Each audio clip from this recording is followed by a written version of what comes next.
Bueno, habíamos hablado de las enfermedades aórticas, ¿sí? Hoy toca hablar de la enfermedad mitral. ¿Ahí me escuchan? ¿Bien? Sí, ¿Y ven bien la clase? sí, sí. Vale. Bueno, como les decía otra vez, sí, enfermedad mitral es cuando hay afectación de la válvula mitral. Recuerden, cuando hablamos de cualquier válvula debemos retomar un poco de anatomía, ¿sí?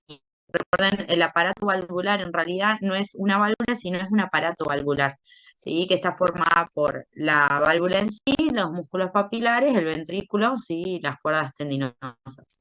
En realidad es todo este complejo, entonces cualquier afectación puede, en cualquiera de estos segmentos puede llegar a generar una valvulopatía, ¿sí? No solamente en los velos de las valvas. Tenemos valva anterior y valva posterior, sí, que se dividen en tres festones, P1, P2, P3 y A1, A2 y A3, sí. Lo importante de la anatomía es que el anillo de la válvula mitral no es circular ni plano, sino que es sencilla de montar y eso es bastante complejo, digamos, para comprenderlo y imaginárselo 3D, ¿sí? Entonces, bueno, hay que pensar a todo este complejo. Las valvas, sí, tenemos los músculos papilares, las cuerdas tendinosas que van a los músculos papilares y los músculos papilares que son parte de la pared muscular. Entonces, como les decía, por ejemplo, puede estar enferma la válvula en sí o puede estar alguna alteración en la pared del ventrículo izquierdo que así todo sea una etiología dentro de las enfermedades de la válvula mitral, ¿está? Entonces hay que ver todos los complejos para pensar en esta patología. Si ya saben un poco, porque hablamos de aórtica, sí, vamos a dividir en estenosis e insuficiencia. Sí, recuerden que siempre pueden coexistir también ambas patologías. ¿Ah? Hablamos un poco primero de la estenosis mitral, que como dice su nombre, es la obstrucción de la circulación de sangre, ¿sí? Que va desde la aurícula izquierda hacia el ventrículo. ¿Tá? Esto es el llenado del que se produce obviamente en diástole. Recuerden que nosotros tenemos la diástole que va a estar contribuida en un 20% también por la patada auricular. Entonces, ese llenado eh, va a estar alterado porque hay una obstrucción justamente al paso de sangre de la aurícula al ventrículo. Etiologías, ¿sí? Hay muchas, dividir en congénita y adquirida. En general, las congénitas son muy raras, se ven en la infancia, la más frecuente es la válvula en paracaídas o, bueno, anomalías en la disposición de músculos papilares. Esto obviamente es cuando lo vemos niños, ¿está? Y las adquiridas son un poco más frecuentes que las congénitas, así todo, la enfermedad, eh, la estenosis mitral es una patología poco frecuente y dentro de las adquiridas lo más frecuente es la reumática, ¿sí? Que hoy en día, como les digo, es poco frecuente de ver. Después, otras alteraciones u otras enfermedades que lo pueden producir, como el lupus, la radiación, ¿sí? El síndrome carcinoide, la artritis reumatoide, amiloidosis, ¿sí? Entre otras patologías que lo pueden producir, pero como les dije, es poco frecuente. Cuando yo encuentro una estenosis mitral, lo más frecuente es que sea reumática y siempre recuerden que la enfermedad reumática es polivalvular, pero la que más afecta y predominantemente es la estenosis mitral, ¿sí? Pero puedo encontrar, obviamente, otras valvulopatías acompañantes, ¿está? Bueno, les decía, es la primera causa, es la principal causa de la estenosis mitral, es la reumática, y fíjense en los porcentajes en que está asociada con otras valvulopatías.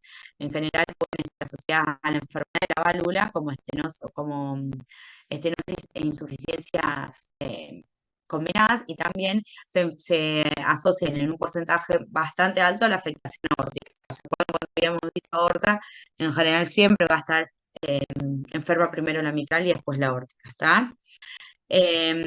Pero bueno, como les decía, es una patología poco frecuente de ver. ¿Qué se produce? Hay un engrosamiento de los bordes de las válvulas, que se fusionan las comisuras. Recuerden que en la anatomía, acá no les nombro las comisuras, pero si me ven el pulsor y las comisuras, que es la unión entre ambas, ¿sí? Esto hay una fusión, entonces no se puede abrir correctamente, ¿tá? Así que se produce esta obstrucción. Después hay la causa degenerativa, recuerden que habíamos visto también en la estenosis aórtica cuál es la diferencia. Una afecta más las válvulas y otra la comisura. Por eso en general es una valvulopatía que se da a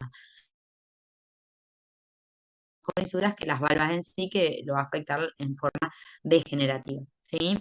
Ahora, cuando se produce esta obstrucción y la estrechez a nivel valvular, que después la vamos a clasificar, pero es significativo o hemodinámicamente importante después de cuando baja del área valvular 1,5, ¿sí? Esto lleva a un aumento de la presión de aurícula izquierda. ¿Por qué? Hay una obstrucción, entonces, o sea, la sangre de la aurícula al ventrículo tiene que pasar, entonces la aurícula va a hacer más fuerza y va a tener mayor presiones para pasar de una cavidad a la otra. ¿Sí? Recuerden que todo se maneja por diferencia de presiones. En la aurícula izquierda, después a nivel del ventrículo va a ser todo normal, pero aumenta la presión en la aurícula izquierda y esto se va a retrogradar en forma a nivel pulmonar, ¿sí? En forma retrógrada a las venas y a los capilares pulmonares, lo que van a producir congestión pulmonar. ¿Tá? Esta congestión pulmonar un aumento de la poscarga o esta congestión, digamos, a nivel del ventrículo izquierdo e hipertensión pulmonar, del ventrículo derecho, perdón, e hipertensión pulmonar que va a llevar a una sobrecarga primero de presión y puede generar una hipertensión pulmonar reactiva, ¿tá? Esto en forma retrógrada y más tardía, ¿sí? Esto después puede generar en valvulopatías derechas eh, también, ¿sí? O sea, básicamente no, es una valvulopatía que aumenta la presión a nivel de aurícula izquierda entonces y eso lo lleva al territorio pulmonar. Ahora, cuando esto se perpetúa, ya ese aumento de presiones que aumenta poscarga en la parte del ventrículo derecho, lleva al compromiso también de las cavidades derechas, ¿sí? Bueno, acá es un poquito resumencito, ¿sí? Un aumento, o sea, obstrucción del flujo. Obviamente, recuerden siempre, es un flujo diastólico, aumento diastólico de este gradiente con incremento de presión y el volumen a nivel de aurícula izquierda, lo que va a llevar a una elevación a nivel de las venas y capilares y arterias pulmonares. Eso lleva a una hipertrofia del ventrículo derecho y a la disfunción, a la disfunción de ese ventrículo en forma más cronológicamente más tardía, ¿sí? Esto es un gráfico, fíjense que yo tengo aurícula, ventrículo izquierdo, derecho y en el medio los capilares pulmonares, ¿sí? Para que lo grafiquen. Entonces, lo que se va a producir, esto es normal, lo que se va a producir en estenosis mitral severa va a aumentar a nivel de la aurícula izquierda las presiones en forma retrógrada. Ahora, cuando este aumento de presiones va a ser fijo, va a producirse un aumento de la poscarga, entonces cuando hay un aumento de la poscarga, la arteria pulmonar se va a hipertrofiar, que esto es un cambio que no resuelve, digamos, y cuando hay hipertrofia puede llegar a disfuncionar el ventrículo derecho, ¿sí? Eso en forma más tardía, la idea es que no llegue a eso porque es una etapa más terminal. ¿Cómo se va a presentar el paciente con insuficiencia cardíaca, con estenosis mitral? Disnea, fatiga, palpitaciones, hemoptisis, disfonía, dolor precordial o ACV. Tanto de eh, síntomas de insuficiencia cardíaca, sí, por eso la disnea, la fatiga, bueno, ustedes ya saben, insuficiencia cardíaca, y por ejemplo, una ACV o palpitaciones porque es una patología que se va a relacionar mucho con las complicaciones, con otras complicaciones como por ejemplo son las arritmias, que se relacionan mucho con la fibrilación auricular y muchas veces es la manifestación, se presenta por una ACV, pero en realidad viene por ahí, ¿sí? Entonces fíjense en que la gama de presentación puede ser bastante amplia, obviamente como todas valvulopatías hasta que se convierten en severo y estando severa tienen una etapa asintomática bastante importante hasta que después empiezan a producirse los síntomas, ¿sí? Siempre primero van a ser síntomas en esfuerzo en un primer momento y posteriormente en reposo, ¿tá? Y como les dije, siempre tener en cuenta cuando hay pacientes que vienen con complicaciones, pensar en que alguna causa cardioembólica siempre puede ser, y ahí pensamos la fibrilación auricular y alguna valvulopatía relacionada, como en este caso la estenosis mitral. El paciente viene en este tiempo asintomático, hay muchos factores que teniendo esta valvulopatía, sumamos algún factor extra y descompensamos al paciente. Como veníamos hablando, arritmias, sí, ejercicios extensos, fiebre, el embarazo, trastornos tiroides, sí, todo esto pueden producir en un paciente que venía dentro de todo estable o asintomático una descompensación. ¿Por qué? Porque requiere mayor volumen y mayor gasto, digamos, situaciones en que requieren un mayor volumen y un mayor gasto cardíaco. Entonces, al tener mayor volumen, esto se pone más de manifiesto, ¿sí? Dentro del examen físico del paciente, muchos describen la fascie mitral, ¿sí? Como les decía, esta es una patología que hoy no lo vemos tan seguido, pero puede ser la fascie mitral, cianosis periférica en estadios más tardíos. En general, si no, vamos a tener signos de congestión primero izquierda y después derecha, dependiendo lo que yo le explicaba de la afectación pulmonar, ¿está? En cuanto a la auscultación, que es lo más importante, lo que vamos a tener un R1, ¿sí? Que es intenso usualmente, un R2, dependiendo de estadio, cuando tenemos hipertensión pulmonar puede estar aumentado, pero si no debería ser normal, ¿sí? El chasquido de apertura, o sea, tenemos primer ruido, la sístole, ¿sí? El segundo ruido y la diástole. Durante la diástole va a producirse este soplo, recuerden que es durante el llenado. Entonces tenemos un chasquido de apertura, ¿sí? Que siempre en la auscultación no es tan fácil como un soptólico, se escucha bien en el ápex, uno debería ponerlo de costado al paciente en posición de payón, la verdad que así uno facilita la auscultación del soplo. Y tenemos el soplo, ¿sí? Que es esa característica de retumbo, ¿sí? Y de tono bien bajo, por eso es importante, digamos, hacerse el oído. Muchos se han rotado por el hospital, nosotros solemos tener cada tanto algunas estenosis y las han enganchado, y está bueno, digamos, porque no es algo muy frecuente de escucharlo. Busquen en YouTube, como le dije la otra vez, que están buenos para practicar el oído. Después hay determinadas, en la semiología, nosotros vemos el tiempo entre el P2, ¿sí? O sea, el segundo ruido, y el chasquido, que es el R2 chasquido, que hay un tiempo, digamos, importante, que cuanto más corto, más grave es la presentación, digamos, más grave es la patología. Además, se le puede agregar un R3, un R4, dependiendo si hay insuficiencia cardíaca, que hay o no FA. ¿tá? Pero característicamente entonces es el soplo diastólico, ¿sí? Con el chasquido de apertura. ¿Estamos? Hay que, recuerden siempre, escuchar al paciente, bien en silencio, cambiar las posiciones, ponerlo de pachón, palpar bien el pulso, hacerle las maniobras para diferenciar si es derecho o izquierdo, ¿sí? Y ir agudizando un poco el oído con la práctica. Así que siempre hay que tratar de ir y escuchar pacientes para poder identificarlos, ¿sí? Em, bueno, esto es un poco siempre que ustedes vayan a escuchar algún ruido cardíaco, independientemente van a tener el diagnóstico de la valvulopatía, entonces en qué pensar, dependiendo de lo que va a ir apareciendo, pensar en qué valvulopatía. ¿Sí? Esto es como para hacer el ejercicio de los diagnósticos diferenciales. ¿tá? En general, otras patologías pueden ser mixoma, pueden ser soplos de otras patologías, como por ejemplo una estenosis, una Austin Flynn en una insuficiencia aórtica. eh, bueno, hay varias soplos que pueden aparecer, pero obviamente que son diferentes en sus sonidos, por eso hay que tratar de escucharlos. Como les digo, cuando enganchen alguna o vean en la práctica, aprovechen porque no es muy frecuente de verlo. ¿Está? Bien, entonces, cuando pensamos en este paciente, entonces se va a aparecer esas características, vamos a escuchar el soplo diastólico, vamos a saber por qué consulta, entonces los vamos a empezar a estudiar, ¿sí? Y, como les decía, hacer los diagnósticos diferenciales con otras patologías. O sea, hay una obstrucción al tracto de entrada del ventrículo izquierdo, esa, digamos, la definición, que puede ser una estenosis mitral, fíjense, pueden haber displasia, paracaídas, alteraciones anatómicas, puede haber un trombo, un mixoma que te ocluye, ¿sí? Como para hacer los diagnósticos diferenciales. Fíjense en esto, por ejemplo, esta formación es un mixoma, donde obviamente el flujo de entrada va a estar comprometido, ¿sí? Alguna válvula en paracaídas, como se ve en la imagen anterior, ¿sí? Alguna válvula Frey. ¿tá?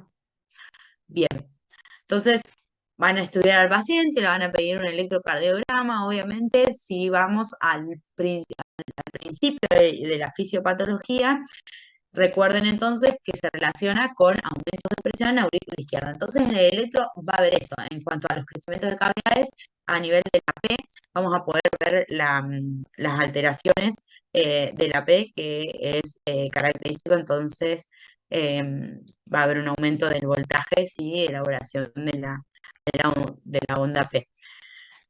Después, obviamente que cuando la patología va avanzando, en un primer momento el ventrículo no se afecta, ni tampoco la parte derecha, pero después cuando aparecen alteraciones a nivel derecho, pueden aparecer signos de sobrecarga derecha, ¿sí? De sobrecarga de presiones a nivel derecho, ¿está? Pero bueno, digamos, usted tiene que diferenciar por ahí cronológicamente que puede cómo puede aparecer. Y recuerden que muchas veces les dije que se relaciona mucho con la fibrilación auricular, así que es un ritmo que uno tiene que ir buscando, ¿no? Si está en ritmo sinusal o en o en ritmo de FA, es súper importante identificarlo. ¿Tá? Radiografía de tórax. ¿Se acuerdan que ya habíamos hablado un poco de radiografía cuando vimos insuficiencia cardíaca? Uno va a ver el índice cardiotorácico, va a haber el parénquima pulmonar, las curvas de la morfología de la silueta cardíaca, y dijimos que es la aurícula izquierda. Normalmente no se ve el cuarto arco, que es la aurícula izquierda, ¿sí? En este caso, fíjense en cómo lo puedo ver, se hace como una línea recta desde el corazón, en vez de tener ahora, normalmente deberíamos ver aorta y ventrículo y nada más. Cuando aparece el tercer arco, que es la hipertensión pulmonar, las arterias pulmonares, que en este caso también se ven, ¿sí? Y el cuarto arco, que es la aurícula, en donde queda siempre, fíjense, en una silueta como recta. Obviamente el índice cardiotorácico en sí no se va a afectar porque el ventrículo izquierdo va a estar normal y lo que puede alterarse, como les dije, las arterias pulmonares que pueden estar dilatadas y signos de hipertensión venocapilar que vamos a ver en el parénquima pulmonar, ¿sí? En instancias más tardías de la patología, uno puede pedir una radiografía de perfil y ver crecimiento de cavidades derechas, ¿sí? De ventrículo derecho cuando ya tiene afectación. ¿Tá? Obviamente el diagnóstico de sospecha, yo empiezo a sospecharlo, pero el diagnóstico definitivo lo hago con un ecocardiograma Doppler, ¿sí? En donde voy a observar la obstrucción al tracto de eso, voy a ver las características de esa válvula para pensar, sospechar determinada patología.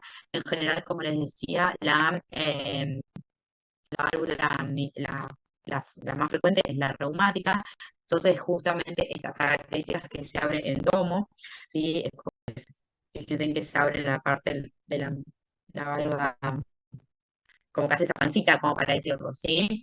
Entonces, ustedes van a encontrar esto y van a medir, o para cuantificarlo, como todas las valvulopatías, yo voy a diferenciar las valvulopatías en leve, moderado o severo, dependiendo de los valores que yo voy a tener en el eco. Característicamente, fíjense en la aurícula izquierda enorme, ¿sí? Por el aumento de las presiones ahí, voy a tener la obstrucción al tracto de entrada de la aurícula izquierda, donde voy a cuantificar el área valvular y los gradientes y las velocidades, y también cronológicamente voy a ver el compromiso o no de otras válvulas, ¿sí? Dependiendo de la etiología, y también el ventrículo derecho e hipertensión pulmonar, dependiendo, obviamente, como les dije, de la cronología en el tiempo y de la afectación que puedo producir. ¿Está?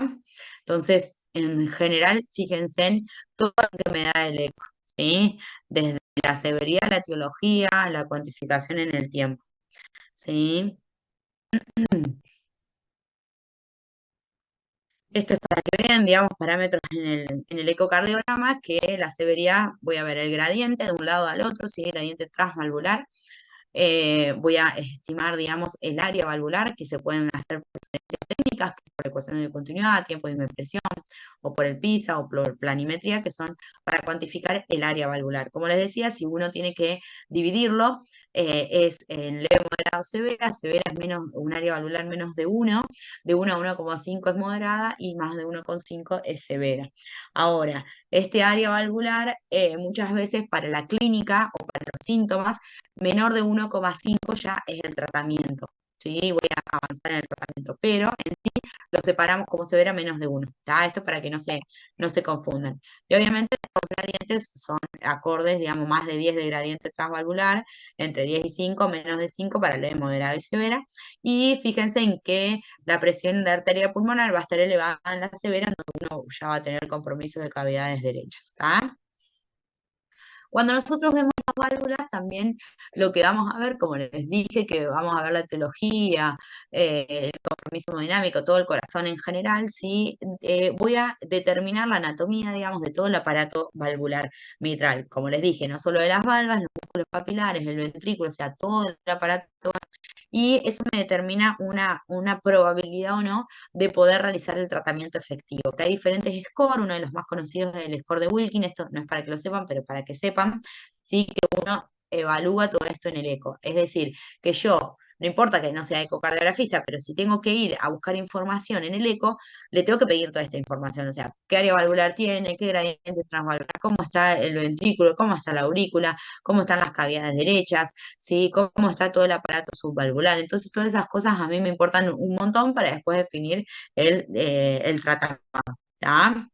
Obviamente, cuando nosotros hacemos un ecocardiograma transtorácico, podemos definir todo esto y no es necesario hacer un ecocardiograma transesofágico, pero sí, dependiendo de la patología y si está arritmias, puede descartar trombos y dependiendo, perdón, el tratamiento, para ver cómo voy a avanzar, es importante descartar trombos eh, para hacer un tratamiento endovascular. ¿Por qué? Porque voy a ir a tratarlo en forma endocavitaria, en donde hay un trombo y yo lo puedo mover y se puede desprender. ¿Tá? Así que es importante en ese sentido. Profe, Obviamente que si nosotros tenemos este 3D es mejor. Sí, ¿alguien me iba a preguntar algo? sí, entonces el ET siempre se busca porque tiene una mejor resolución para ver si hay trombos, o sea que en lo transtorácico no se vería. No, el trombo en la orejuela, o sea, el lugar más frecuente de las generación trombos de aurícula izquierda es en la orejuela. Fíjate acá, se ve, esto es la aurícula y esta es la orejuela, ¿está? Y esto es ventrículo. En general, cuando nosotros vamos a la anatomía de la aurícula, es el lugar más frecuente la orejuela. Se ve mucho en el ET porque obviamente que la aurícula izquierda es la cavidad más posterior que tenemos y más cercana al esófago. Entonces, si la vemos cercana al esófago, tenemos una mejor apreciación que si nosotros la vemos por adelante transtorácico, ¿sí? Entonces, siempre que yo quiera descartar trombo intracavitario, necesito un ecocardiograma esofágico, ¿sí? El trombo en realidad se relaciona porque es una patología muy trombogénica. Sí, por ejemplo, si tiene una CB, tiene una FA, la cardiovertir, entre otras, y para el tratamiento percutáneo, o sea, si yo entro con un catéter ahí adentro del corazón y hay un trombo dando vuelta, lo puedo tocar y lo puedo largar, digamos, y hacer una complicación, una CB, así que siempre tengo que descartarlo, ¿sí? No se puede ver del otro, excepto que sea algo muy grosero y no esté en la orejuela, pero anatómicamente es el lugar donde se ve, ¿sí? Ya no Gracias. es Perfecto. indicación de eso. Igualmente para todo el resto de las características, si te sirve el transtorácico, ya podés definir todo, la severidad, el Wilkin, todo, no te suma más que lo del ETE, digamos, lo del trombolete, ¿sí? Bien, entonces yo defino todas estas características y digo, bueno, el paciente entonces tiene una estenosis aórtica moderada o severa, fíjense en que las guías te ponen menos de 1,5, o sea, no 1, sino 1,5, es decir, moderada severa, y dependen los síntomas. ¿Es sintomática? Sí, listo. Si es sintomática, como todas las como las valvulopatías en general, cuando es severa, sintomática, se va a tratar, ¿sí? Siempre. Después ahora vamos a ver, digamos, por qué, de qué forma, digamos. Esto lo voy a correr por acá.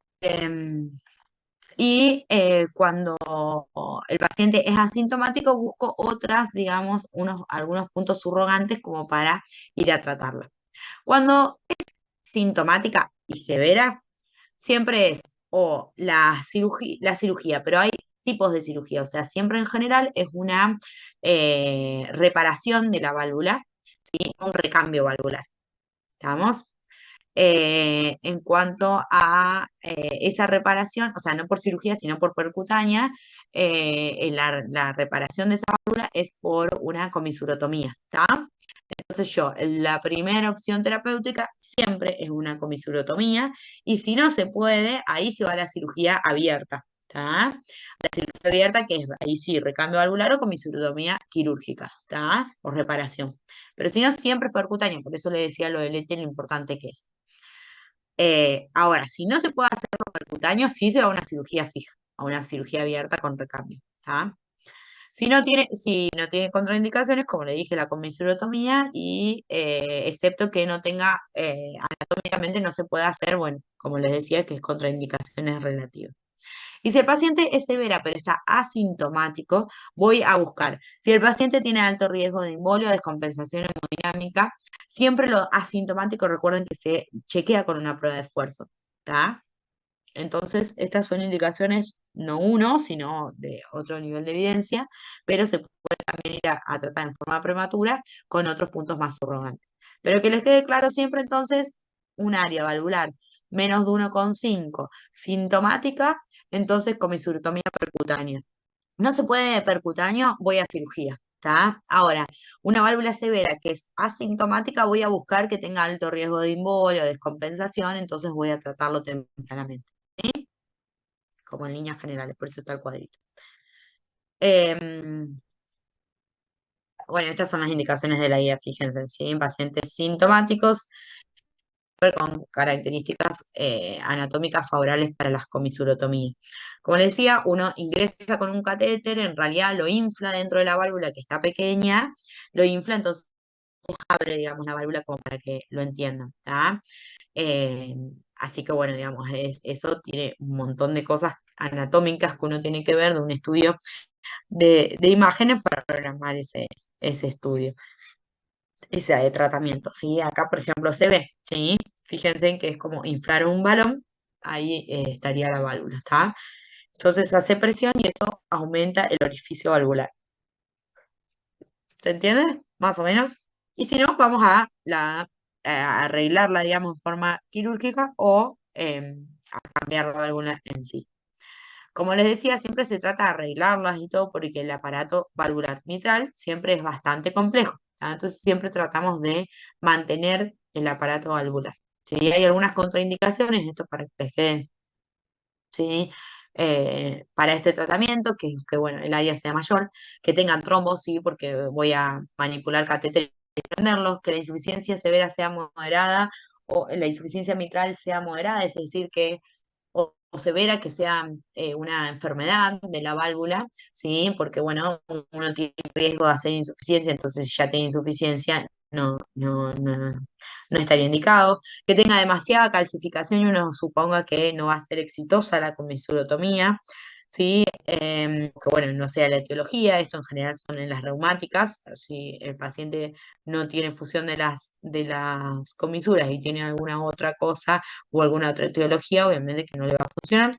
Y obviamente si es un paciente que requiere cirugía por alguna otra patología, como otra válvula o como enfermedad coronaria, ¿está? Entonces cirugía ya está, se arregla por cirugía. ¿Estamos? ¿Se entiende más o menos? Sí, profe, sí. ¿Se entendió? Bien. Em, bueno, eso es estenosis mitral. Ahora vamos a insuficiencia. Recuerden entonces que pueden coexistir. Insuficiencia mitral es una de las valvulopatías también muy, muy, muy frecuentes. En general es el camino final de un montón de patologías y un montón de enfermedades, así que es muy importante, ¿sí? La insuficiencia mitral. Cuando hablamos de insuficiencia mitral, entonces es el reflujo de sangre que va desde forma retrógrada del ventrículo a la aurícula. Es decir, cuando en sístole debería estar cerrada las aurículos ventriculares y abiertas las semilunares para que del ventrículo izquierdo pase la sangre hacia la aorta, en ese momento hay una pérdida de sangre, entonces el volumen va hacia la aorta y va también hacia la aurícula, ¿sí? Entonces hay un reflujo de sangre, ¿sí? Como les decía, fíjense en que el aparato, volviendo a las alteraciones anatómicas, es muy complejo, entonces cualquier alteración dentro de todo el aparato, sea valvas, sean cuerdas, sean músculos, sea el ventrículo, puede producir insuficiencia, ¿sí? Entonces uno por ahí después las empieza a dividir, ¿sí? Dentro de las etiologías las podemos dividir en agudas y crónicas y además en general son otros cuadros clínicos. El agudo, ¿se acuerdan cuando habíamos visto insuficiencia aórtica? En general las insuficiencias agudas son muy poco tolerables, digamos, para el corazón. En general se producen cuadros agudos, cuadros de descompensación hemodinámica con edema ¿sí? Porque son un aumento de volumen, este aumento de volumen y aumento de presiones no es tolerado porque no está bien, no se puede adaptar el ventrículo, ni las presiones a nivel auricular tampoco. En cambio, cuando es crónico, hay una adaptación a nivel de los volúmenes y las presiones que pueden estar en forma crónica asintomática y después presentar síntomas, ¿sí? Entonces son dos cosas totalmente distintas. Cuando hablamos de agudos son trastornos bastante específicos, son trastornos, fíjense que los dividimos en parte anatómica. Pueden ser alguna endocarditis, por ejemplo, puede ser algún traumatismo. A nivel de las valvas también pueden afectar. La endocarditis es bastante frecuente, puede afectar cualquier parte, digamos, de la válvula, ¿sí? Igual que los traumatismos. Después también están los tumores, el LES, que pueden producir también alteraciones, la ruptura de cuerdas tendinosas, como por las mismas etiologías en general, que son las agudas, pero pueden producirse y verse afectadas en los distintos, o sea, en las distintos componentes de este aparato valvular. ¿Tá? Después, en general agudas, también tenemos, si vamos a la parte del ventrículo, bastante frecuente en la enfermedad coronaria que uno tiene que ir a descartar. ¿Tá? Eh, Así que eso es súper importante y por eso uno tiene que pensar al aparato en forma así tan compleja, ¿está? Y en forma crónica, como les dije, es otra clínica, puede ser hay millones de etiologías y el mecanismo final, ¿sí? Y nosotros las catalogamos también en primarias o secundarias. Tenemos etiologías inflamatorias, lupus, la cardiopatía reumática, esclerodermia, degenerativas con trastornos del colágeno, las infecciosas como endocarditis, las rupturas de cuerdas o alteraciones en la pared del ventrículo por cardiopatía isquémica o miocardiopatía hipertrófica, ¿sí? Hay varias etiologías en cualquiera de los segmentos, les repito, ¿sí?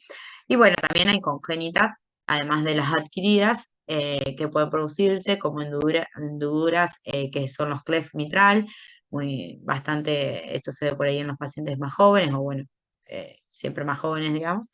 Anomalías de la válvula en paracaídas, como les dije, que también se puede relacionar con estenosis o como insuficiencia, ¿sí? Así que uno, dependiendo de la presentación, habla de diferentes etiologías y la cronología en el tiempo, ¿sí? Dependiendo del paciente que venga.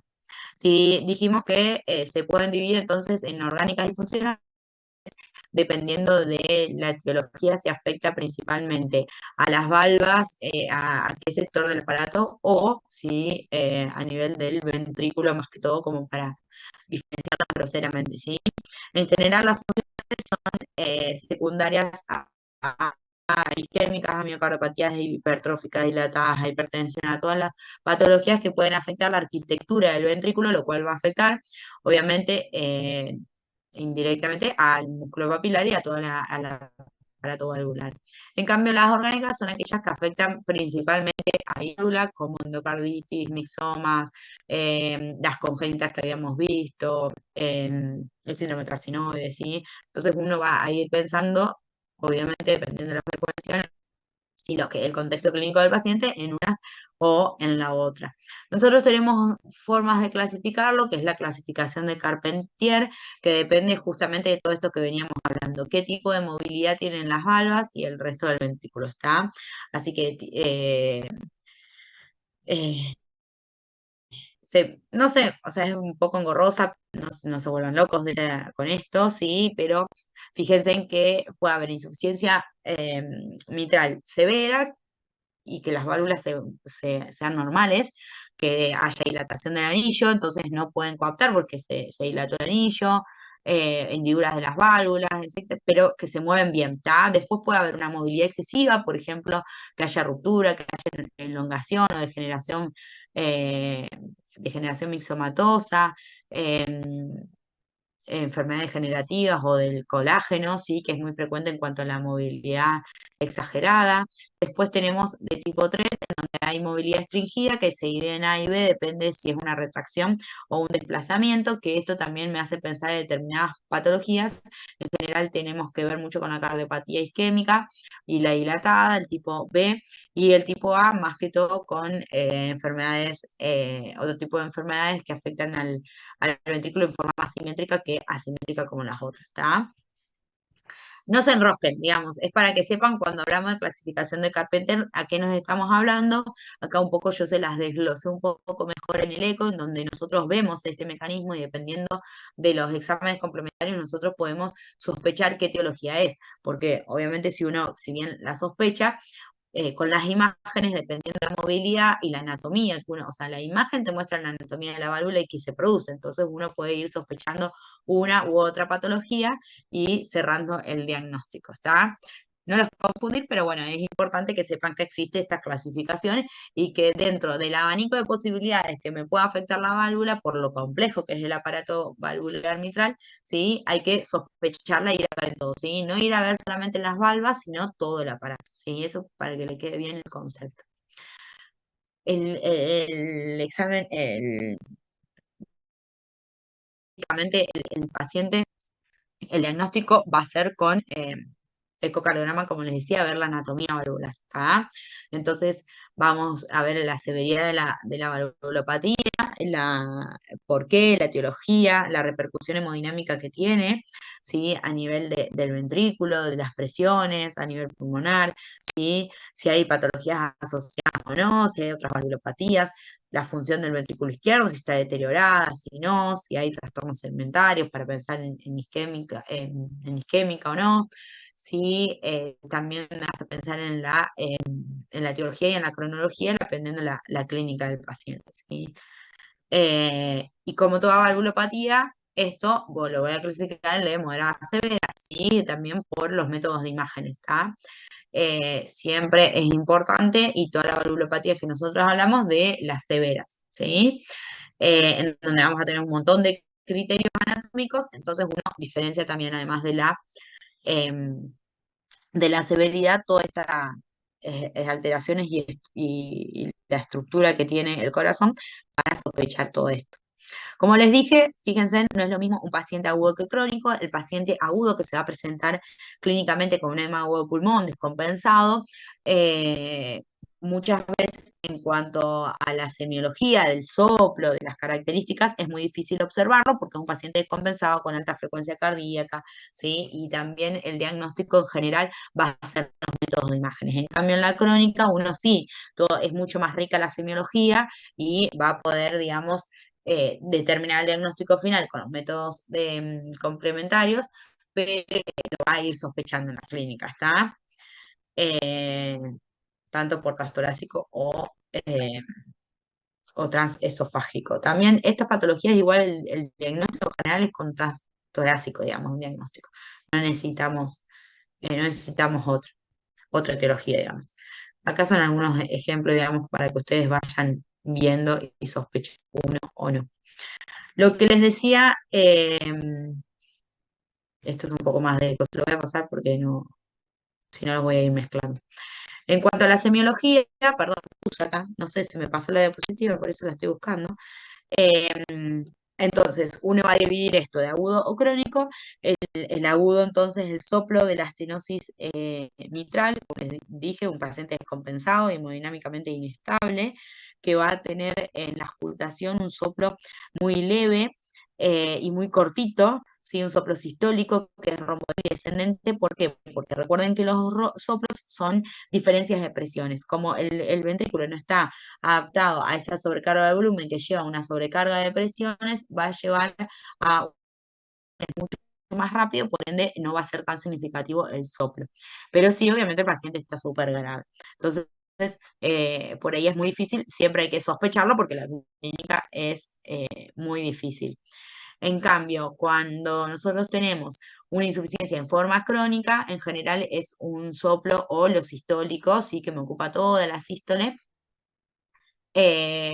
tipo, digamos, en barra, denso, que se va a auscultar, digamos, en general a nivel del ápex del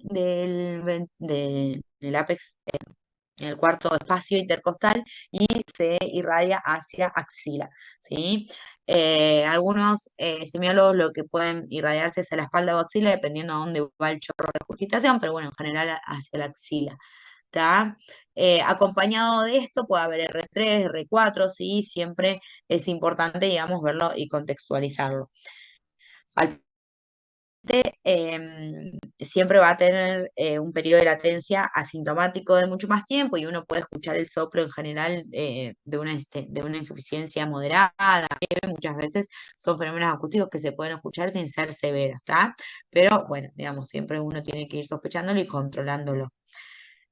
Recuerden el loop presión volumen de ventrículo izquierdo, dijimos que entonces va a haber una caída del volumen que en realidad donde el volumen sistólico tiene que ir hacia la aorta, también hay una regurgitación auricular, ¿sí? Entonces hay una pérdida de volumen que va a haber mayor cantidad de volumen, se pierde la relajación y la contracción isovolumétrica del paciente por esta pérdida, por esta insuficiencia valvular.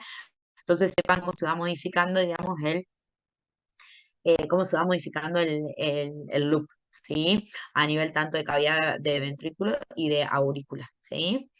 Eh, Bien, eso, perdón, no sé, se me pierde esa diapositiva, pero bueno, eso es lo importante, ¿sí? Diferenciar agudo y crónico y esa es de sospechar para ir a buscarlo, ¿está? En un paciente descompensado, si no ponemos el eco y no sospechamos, no lo vamos a ver. Y si en el paciente crónico, obviamente la semiología es mucho más florida. ¿Cuál es la forma de presentación? El paciente con disnea, que siempre va a ser, o insuficiencia cardíaca, ¿está? Así que es súper importante. En el electrocardiograma, dependiendo de la sobrecarga de volumen del ventrículo izquierdo, se va a manifestar el electro. En la placa de tórax puede haber en un tiempo más avanzado un índice cardiotorácico aumentado, ¿sí? No en un primer momento, pero sí cuando se descompensa el paciente y avanza la patología y dilata el ventrículo, como estas, digamos, estas patologías, todas las valvulopatías pueden llegar a una miocardiopatía dilatada eh, con depresión de la función por un estadio más tardío.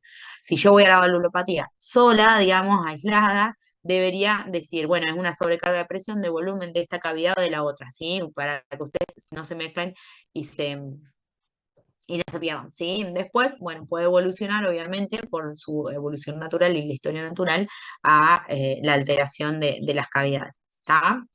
Bien, entonces, como les dije, cualquier valvulopatía, si hablamos de la aguda, es un tratamiento muy rápido, sí, necesario, y en cambio, y depende, digamos, de la etiología del tratamiento más que todo, y cuando es crónica, es un periodo de latencia asintomático muy importante, y después la clínica. Entonces, como veníamos diciendo, la valvulopatía, si es severa, lo importante es va a determinar si tiene síntomas o no. Entonces, si es sintomática, sí.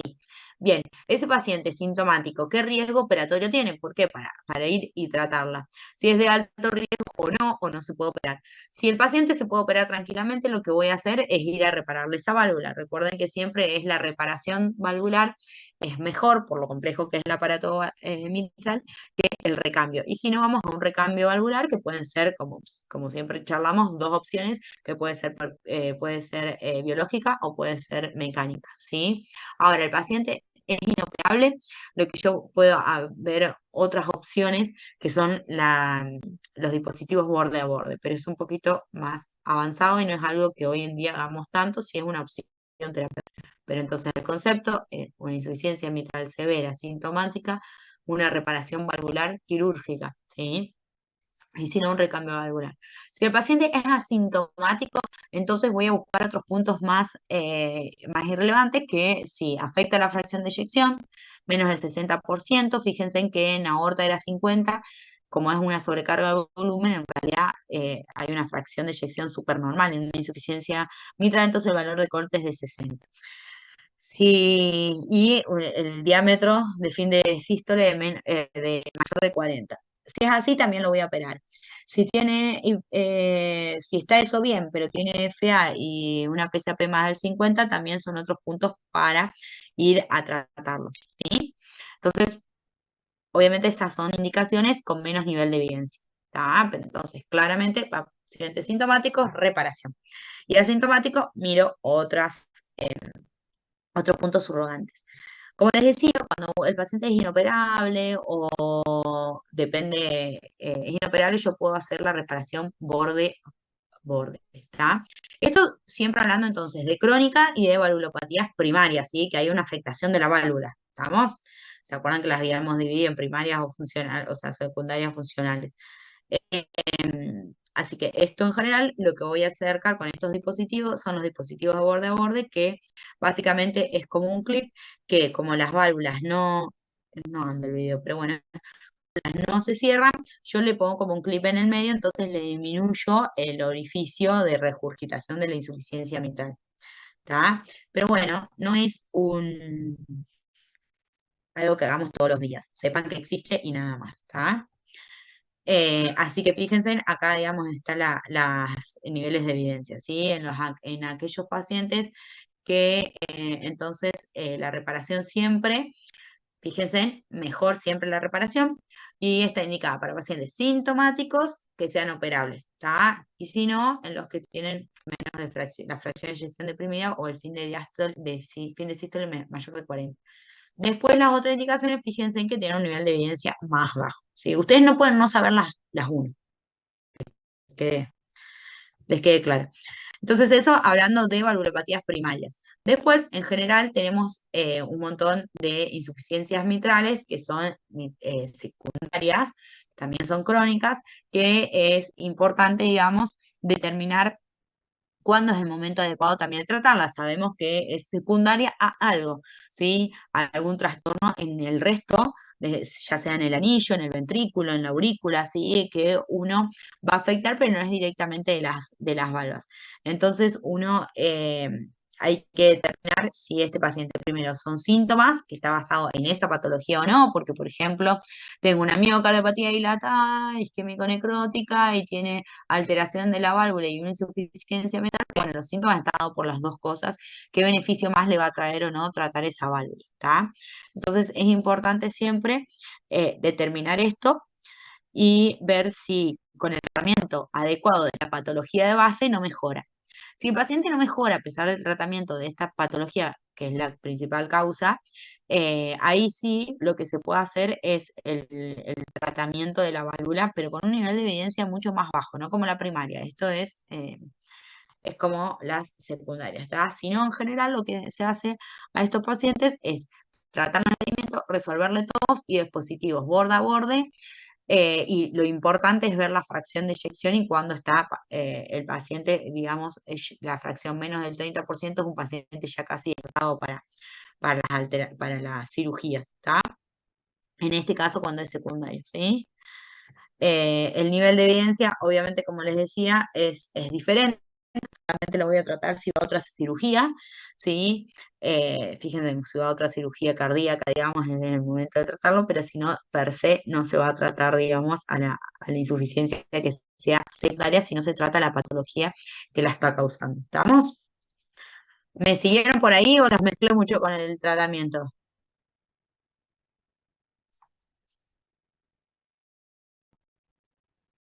¿Estamos bien? Creo que bien, creo que